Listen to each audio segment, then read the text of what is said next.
오늘도 행복하세요. 오자유생의 유현상 목사입니다. 오늘은 로마서 2장 1절로 8절에 있는 말씀을 중심으로 해서 하나님께서 각 사람에게 그 행한 대로 부응하시되라고 하는 제목으로 잠시 은혜를 나누고자 합니다. 오늘 저 여러분들 우리 모든 신앙인들이 믿는 삼위 하나님, 아버지 하나님, 예수 하나님, 성령 하나님은 전지하신 하나님입니다. 때문에 하나님 앞에 감추고 속일 수 있는 것은 아무것도 없습니다. 마태복음 10장에 보면 하나님은 우리도 어딜까지 자세히 알고 계시냐? 머리털까지 세신 바가 되었다. 어느 누구도 자기 머리털이 몇 개인지 모르죠. 그런데 삼위 하나님은 우리의 머리털 숫자까지 알 수 있을 만큼 다 알고 있고, 그리고 마태복음 6장에 보면 예수님이 직접 말씀하십니다. 하나님은 우리가 생존하면서 필요한 모든 것들이 이스라엘에서 알고 있다. 무엇을 먹을까, 입을까, 마실까 염려하지 말아라. 그런 것들은 이방인들이 구하는 거고, 먹고 있고 마시는 모든 문제 너희가 이스라엘 걸 하나님 뭔지 알고 있고, 다만 그것을 하나님이 너에게 주는 방법은 먼저 그 나라와 그 일을 구하면 된다. 그래서 우리의 필요한 것도 이미 하나님이 다 알고 계시고, 그리고 요한복음 1장에 보면 예수님의 12제자가 되는 빌립이 예수님을 만납니다. 메시아를 만나서 자기와 함께 메시아를 기다리던 친구 나다나엘이 생각나서 그를 찾아갑니다. 찾아가서 내가 메시아를 만났는데 바로 나사렛 예수다. 그러니까 나다나엘이 어떻게 나사렛에서 선한 이가 날 수가 있어? 성경에는 베들레헴에서 나게 되어 있으니까 예수는 베들레헴에 났지만 성장을 나사렛에서 했기 때문에, 그러니까 빌립이 설명하지 않고 네가 지켜와서 봐. 그래서 이제 나다나엘은 빌립을 믿고 예수님 앞에 나가는데, 딱 예수님이 나다나엘을 보더니 너는 참 이스라엘인이다. 왜 너에게는 간사한 것이 없다. 그러니까 나다나엘이 뻥져가지고 어떻게 저를 아십니까? 한 번도 만난 적도 없는데. 그러니까 예수님이 말합니다. 네가 빌립을 만나기 전에 이미 나는 네 집 무화과나무 아래 네가 있는 걸 보았다. 집에 있는 무화과나무는 이스라엘의 우리나라 무궁화처럼 국가의 나무인데, 그게 크면 정자처럼 되어지는데, 정자나무처럼 되어지는데, 그 밑에서 경건한 사람들이 두루마리, 즉 오늘 말하면 성경을 보고 기도하고 묵상하는 자리. 그러니까 네가 무화과나무 있다고 하는 것은 네가 그런 경건한 사람을 안다, 그 말이죠. 한 번도 만난 적 없는 예수님이 알아요. 그러니까 나다나엘이 신앙을 고백합니다. 주는 하나님의 아들이시오 이스라엘의 임금입니다. 그래서 하나님은 모든 걸 알고 계신데 인간은 겉만 보지만, 그래서 사람들이 속임수를 써도 종종 속을 수 있지만 하나님은 속일 수 없습니다. 그래서 사무엘 3장 16장에서는 하나님은 사람들은 겉을 보면 중심까지 본다, 마음까지 다 보고 있다, 그렇게 말씀하고 있습니다. 따라서 삼위의 하나님, 아버지 하나님, 아들 하나님, 예수 하나님, 성령 하나님은 우리의 모든 것을 낱낱이 알고 계십니다. 따라서 우리 모든 신앙인은, 모든 사람은 삼위 하나님을 속일 수 있는 일이 없습니다. 그래서 하나님을 만나면 맨 먼저 뭐부터 드러나느냐? 죄가 드러납니다. 하나님 앞에 서면 모든 인간들이 누구를 막론하고 먼저 죄가 드러나고, 죄가 드러난 자만이 아들 예수를 대속주로 믿고 고백함으로 구원받을 수 있는 겁니다. 요한복음 8장에 보면 간음하는 여자가 현장에서 잡힙니다. 율법대로 하면 그 자를 돌로 쳐 죽여야 되는데, 그때 서기관과 바리새인들이 그 여자를 그 돌로 쳐 죽이지 않고 성전에서 예수님이 말씀을 가지고 그를 데리고 옵니다. 왜 데려오느냐? 예수님께서 전하는 복음의 대강령은 절대 사랑입니다. 마태복음 5장에서 내가 율법이나 선제를 폐하러 줄 생각은 내가 완전히 해왔다. 예수님이 절대 사랑을 외치니까 율법에는 이는 이로 눈은 눈으로. 조금 전에 가늠한 여자가 덩이는 돌로 쳐 죽여 들어있는데 예수님은 그리고 사랑하라는 겁니다. 그럼 그 율법 피하는 거 아니냐? 그러니까 나 율법 피하는 게 아니라 완전케 했다. 그럼 뭘 완전케 하느냐?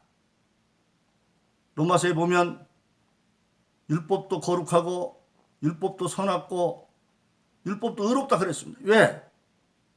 율법은 하나님도 좋은데 하나님은 거룩한 하나님이 거룩하고 선하신 하나님도 선하고 절대 공의로운 우리가 의롭고. 근데 율법은 뭐가 없느냐? 율법은 할 것과 하지 말 것을 정해놨습니다. 그래서 할 것을 안 하면 죄고 안 할 것을 하면 죄입니다. 그 죄가 정해져 있어서 그걸 범하면 정죄를 당하고 그리고 정죄의 결과는 심판받아 멸망합니다. 그런데 율법에 그럼 뭐가 없느냐? 율법에는 용서가 없어요. 근데 예수님은 율법을 완전케 한다는 얘기는 정죄받아서 멸망으로 가야 되는데 한마디로 사형 선고받은 자가 사형받았는데 받기 전에 그 사형에 대한 모든 죄를 예수님이 대신 지고 용서해서 죽을 자로 살 길로 이제 인도하는 게 예수님의 사역이죠. 그래서 율법을 완전케 하러 왔다. 우리 인간은 바로 모든 사람이 다 죄 가운데 태어났어. 시편 50편에 보면 사람은 태어나서 죄를 져서 자범죄 때문에 죄인 되는 것이 아니라 원래 조상이 준 아담의 죄를 유전으로 받아서 원죄 가운데 태어나기 때문에 죄인이기 때문에 죄를 안 지는 사람이 아무도 없어요. 근데 죄의 값은 로마서 6장 23절은 죄의 값은 사망이에요. 그걸 알아요. 마귀는 아담 의 선악과를 먹임으로 하나님의 말씀대로 선악과면 정령 죽는다. 사망의 열매만 되는 것이 아니라 그것은 바로 선과 악을 하는 양심의 열매였어요. 그래서 선악과를 따먹자 말자 아담과 이브는 창세기 3장에 보면 스스로 벗은 것을 알고 두려워서 나무꾼에 숨어서, 즉 하나님이 하지 말라는 걸 하면 자기 양심이 이미 자기 죄인 걸 알아요. 그래서 모든 사람들에게는 죄의식이라는 게 있어요. 그래서 요한복음 8장에 지금 가늠한 여인을 서기관과 바리새인들이 예수님께 들어와서 예수님 골탕 먹이려고, 만일 율법대로 돌로 치라 그러면 네가 지금까지 가르쳤던 절대 사랑은 거짓말이구나, 그렇게 트집을 잡으려고 그러고, 만일 치지 말아라 그러면 율법을 파하는 게 되기 때문에 이제 궁정을 찬스를 잡은 것이죠. 근데 예수님은 그들이 와서 선생이여, 율법인 자를 돌로 쳐야 되는데 당신은 어떻게 하겠습니까? 아무 말도 않고 뭔가 땅에 쓰더니 일어나시 바랍니다. 너희 가운데 죄 없는 자가 그 여자를 쳐라. 예수님 앞에 나올 때 예수님 앞에 죄에 대해서 추궁을 당하기 전에는 드러난 죄, 가늠한 여자만 죄인이었습니다. 근데 예수님께서 너희 가운데 죄 없는 자가 쳐, 치지 말라고 한 것도 아니고 치는데 죄 없는 자가 쳐라. 그러니까 율법을 파는 것도 아니죠. 근데 예수님께서 죄를 묻는 순간에 요한복음 8장에 보면 어른으로부터 젊은이까지 양심의 가책을 받았다. 자기 양심을 못 속이거든요. 그러니까 예수님이 죄를 묻자, 예수님이 죄를 묻기 전에는 죄인은 가늠한 여자 하나였어요. 눈에 드러난 게. 그런데 예수님이 죄를 물으니까 거기 왔던 서기관과 바리새인 모든 사람들, 젊은 늙은이가 다 양심의 가책을 받아서 자기 자신들이 죄인인 걸 알아요. 그래서 돌을 버려두고 다 떠나가 버렸습니다. 선생 부르고 떠나갔어요. 그런데 거기 있는 가늠한 여자에게 여자야, 너를 정죄한 데 어디 있느냐? 주여 없습니다. 놀라운 얘기입니다. 서기관과 바리새인들은 예수께 찾아 나왔지만 선생이여라고 하고 가버렸어요. 찔림을 받았지만 회개하지 않고 가버렸어요. 그런데 이 가늠한 여자는 놀라웠게도 주여라고 했다는 얘기는 예수님을 메시아로 받아들이는 거 한순간에. 그래서 회개해서, 그러니까 예수님이 말하죠. 나도 너를 정죄하지 않아. 다시 가서 죄 짓지 말아라. 그건 무슨 얘기냐? 그냥 예수님이 그 여자를 용서하는 것이 아니라 네가 돌맞을 그 죽음을 장차 예수님이 십자가에서 대속할 것을 약속을 하고 그를 죄로부터 사함받아 보내는 겁니다. 바로 그렇습니다. 오늘 모든 인간들이 예수님의 첫 번째 경험은 양심에 찔림받아 죄를 깨닫는 것이고 그걸 회개해서 예수님을 주로 받아들이면 우리가 죄로부터 사함받아 성경의 말씀처럼 영접하는 자, 그 아들 이름을 믿는 자는 하나님의 자녀된 권세를 주었다. 그런 은혜에 들어갈 수가 있는 것입니다. 두 번째로 하나님 앞에 설 때 모든 인간의 모든 행위가 낱낱이 드러나도록 되어 있습니다. 하나님은 전지하시기 때문에. 그래서 오늘 본문의 말씀에 보면 3절에서 2장 로마서 2장 3절에서 하나님은 판단하시는 하나님이다. 저체 불의한 행위를 판단하는데 당시 유대인들이 자기들은 하나님의 진리 율법을 말하면서도 율법을 행하지는 않았어요. 그래서 너희가 남에게 판단하는 그 비판으로 너도 비판을 받을 것이다. 그렇게 말하고 있습니다. 그들은 율법을 말하는 자는 율법을 지키지 않는 자였어요. 오늘도 많은 사람들이 하나님의 말씀을 말하면서도 행하지 않는 사람들이 많이 있죠.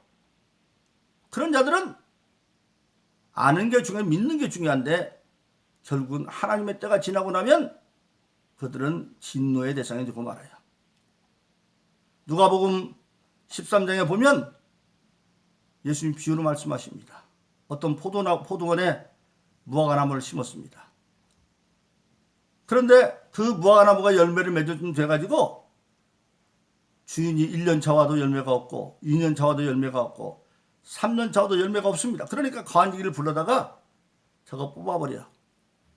더 이상 놔뒀다가는 옆에 있는 나무까지 버리겠다. 교의로 말하면 실질적으로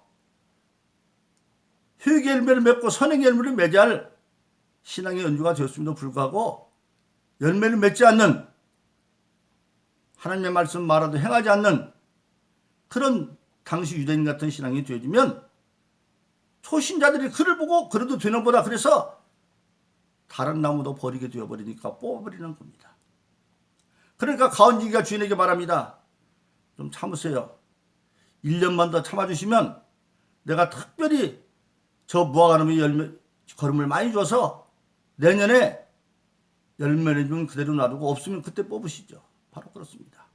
오늘 많은 사람들이 죄를 짓고도 선행을 행하지 않고 회개하지 않아도 괜찮으니까 괜찮은가 보다.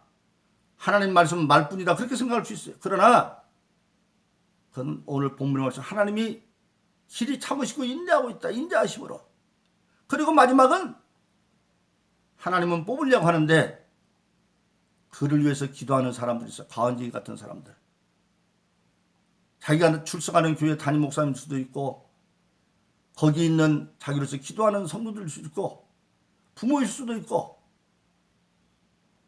그 1년을 드는 기도가 진노를 먹고 있는 걸 알아서 뽑히기 전에 회개하는 역사가 일어나면 합니다. 근데 반대로 오늘 본문 말씀에 보면 또 하나님이 행한 대로 갚는데 선행을 행한 자에게는 반드시 선행한도 준다. 하나님은 전지하시기 때문에 사사기에 보면 이스라엘 백성들이 죄를 지면 여호와의 목전에서 악을 행하며 그랬어요. 우리가 하나님의 눈앞에 지금 다 드러난 존재예요. 전지하시기 때문에. 그래서 사람 앞에 죄를 짓는 것도 그건 먼저 하나님 앞에 죄를 짓는 거다. 요셉이 애굽에 팔려가서 보디발의 집에서 그가 하나님과 함께함으로 그 집이 아주 부자가 되고 형통하죠. 그런데 17살에 팔려간 요셉이 10년이나 27살이 되었을 때 아주 미남자가 되니까 그 주인 보디발의 아내가 그를 유혹하고 통관을 하자고 합니다. 그걸 요셉이 거절하죠. 내 주인이 나에게 모든 걸 맡겼지만 당신은 그 부인이 안 됩니다. 그래도 계속 유혹을 합니다. 마침 아무도 없었을 때 그 여자가 스스로 요셉을 붙잡고 불륜을 저지르자고 할 때 요셉이 그에게 말합니다. 내가 이렇게 하여 하나님께 죄를 지을 수가 없다. 신앙인으로 볼 때는 사람한테 잘못한 것이 먼저 죄가 아니라 하나님 앞에 죄예요. 인간적으로 보면 보디발의 아내인 안주인과 불륜의 관계를 맺으면 보디발한테 먼저 죄지만 신앙인은 하나님 앞에 그게 먼저 죄예요. 그래서 사사기는 여호와의 목전에 악을 행하며 그렇게 말하고 있어요. 또 여호와 앞에 선을 행하며, 그래서 우리의 모든 것이 낱낱이 드러나고 있습니다. 좀 전에 말씀드린 것처럼 요한복음 1장의 나다나엘은 예수님을 한 번도 만난 적이 없지만 그가 무화과나무에서 하나님의 말씀을 상고하고 기도하고 메시아를 기다리는 그것을 이미 주님이 알고 계시는 것처럼 우리의 모든 낱낱이 행위들이 오늘 하나님 앞에 드러나 있습니다. 그리고 사도행전 7장에 보면 최초의 교회 시대에 순교된 스데반 집사가 아브라함 때부터 예수 때까지의 복음을 증거하다가 지금 돌마다 순교하기 직전에 하늘을 보니까 하늘문을 열어주셔서 하나님의 보좌 영광과 보좌 앞에는 벌떡 서는 예수가 보입니다. 그가 그를 환옥 가운데 부르짖습니다. 보라, 지금 하나님의 영광의 보좌와 예수가 보인다. 그러니까 사람이 본다고 가정한 것 신성무대에서 끌어다가 문 밖에 나서 돌로 성 밖에서 죽일 때 그 얼굴이 천사같이 빛나면서 뭐라고 말합니까? 주 예수의 영혼을 부탁합니다. 저들에게 저들의 죄를 돌리지 말아주세요. 예수님이 십자가에서 자기를 조롱한 자를 용서한 것처럼 똑같이 하고 바로 순교의 순간을 주님도 하나님도 보고 계시다고 하는 사실입니다. 그래서 우리의 모든 것들이 지금 하나님 앞에 행동이 드러나 있습니다. 그래서 마침내 하나님은 오늘 6절로 8절에 보니까 행한 대로 보응하시는 하나님이시다. 참고 선을 행한 자에게는 존귀와 영광과 영생이 보증되고 진리를 쫓지 않고 불의를 행한 자에게는 하나님의 진노가 임하고 바로 그렇습니다. 오늘 저와 여러분들은 이미 구원받은 성도가 되었습니까? 구원은 믿음만 가지고 되지만 상급은 행한 대로 받습니다. 마태복음 10장 27절에서 신앙을 제자들에게 주님은 말합니다. 장차 인자가 아버지의 영광으로 천사들과 함께 올 때 행한 대로 갚아줄 것이다. 행한 대로. 또 고린도서 3장 8절은 각각 자기 일한 대로 자기 상을 받을 것이다. 요한계시록 22장 12절은 내가 속히 어린이 출상이 내게 있는데 일한 대로 갚아주겠다. 그렇게 말씀하고 있습니다. 그러므로 저와 여러분들은 오늘 구원받은 것 끝인 것이 아니라 하나님이 원하는 선행을 행해서 전도의 행위도 하고 봉사 행위도 하고 그래서 그 모든 것을 행할 수 있는 능력을 하나님이 성령으로 주셨으니까. 빌립보서 4장 13절은 나는 할 수 없지만 내게 능력 주시는 내가 모든 것을 할 수 있다. 바로 그렇습니다.